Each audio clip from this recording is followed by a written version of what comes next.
I'm glad I didn't decide to turn around and go back to the hut. Because, the river's rising. And, of course it's snowing and cold out there. And I still wouldn't be back by now. But, I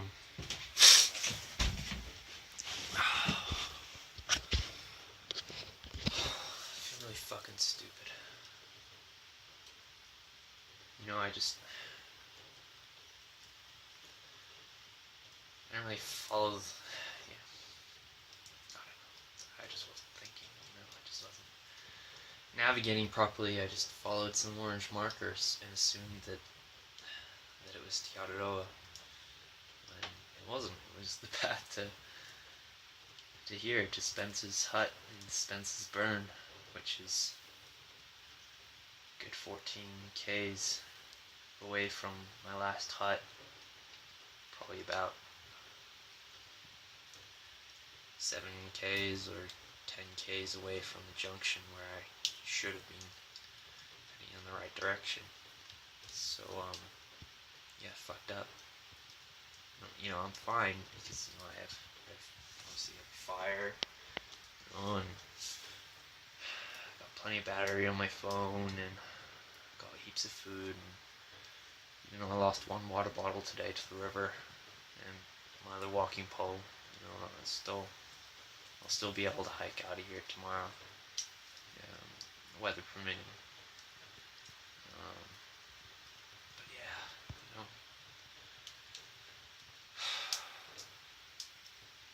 could have been in Tiana by now. The backpackers. Washing clothes, not smelling like shit. Covered in cuts, and bruises, and scared shitless, really, I don't want to have to do those river crossings again, That's what, all I was thinking about today for like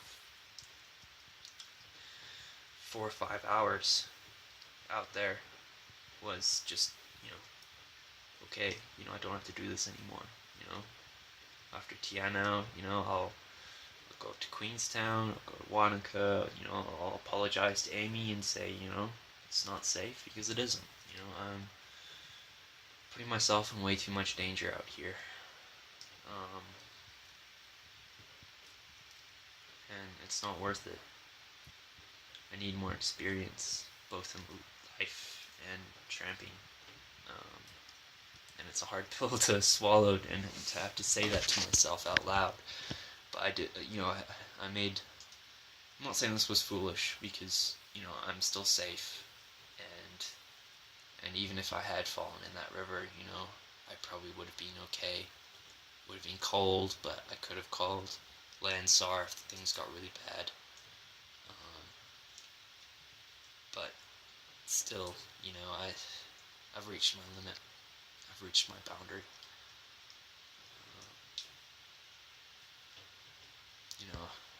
I kind of want to still do, the Queen Charlotte, maybe even the Abel Tasman, visit some friends in Nelson and Machueca.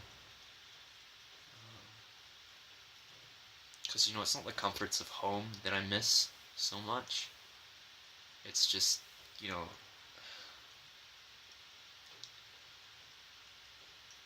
on the Spirit they teach us the difference between perceived risk and real danger. And today was dangerous.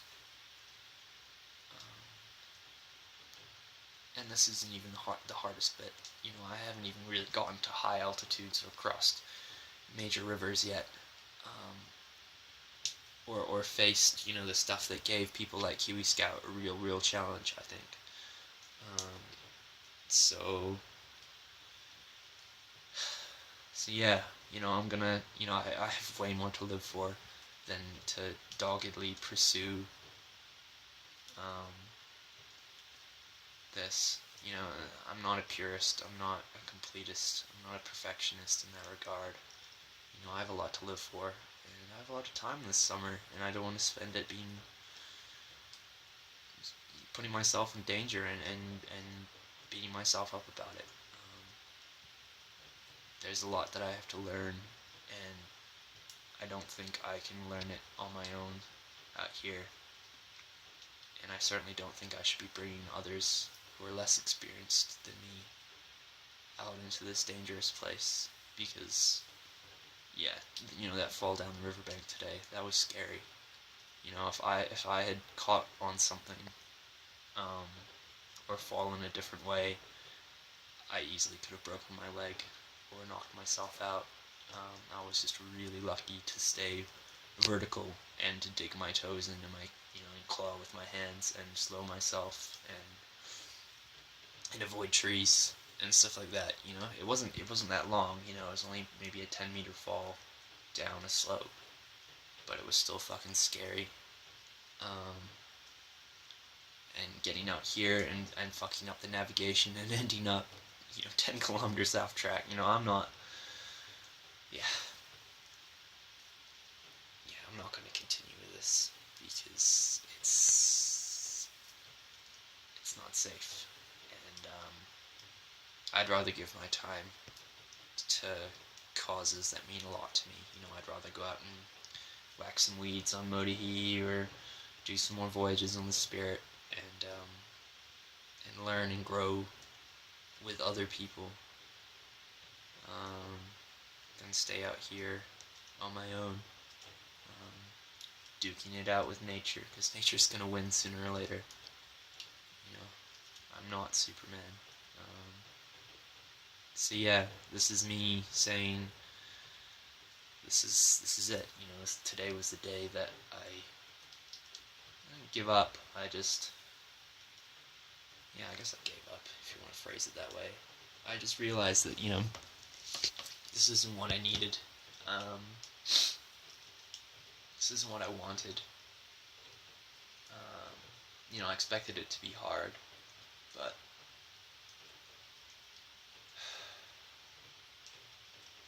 yeah, I don't want to do it anymore. I still want to do a bit more tramping, but I want to see my family. I want to talk to my mom. I pat my dogs, give them a good cuddle.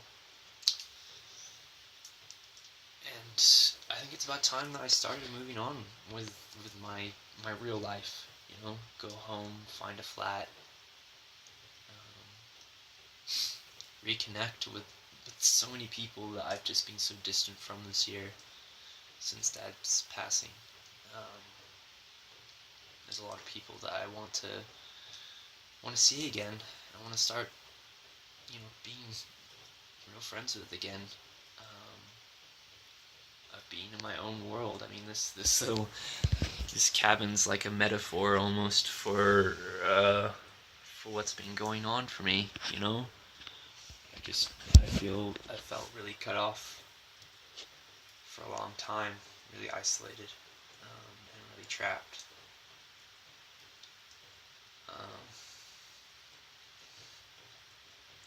And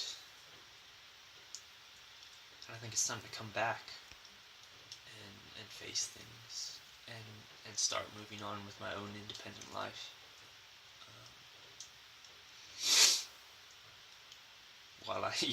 Before I injure myself or worse, because it's fucking snowing out there, and shit's slippery, and it's muddy today, and those rivers are cold, and they're fast, and I don't have walking poles anymore, which is a big deal, actually. It really is. I've been noticing it, I've cut up my hands shitloads today, and my balance has not been as good, and just my ability to judge things like mud and river depth is greatly reduced when I don't have my poles. So fuck you, MacPack. But yeah, it's also me. I'm the one who did bend those poles. Yeah. So yeah, this is me signing off. My new direction is homebound.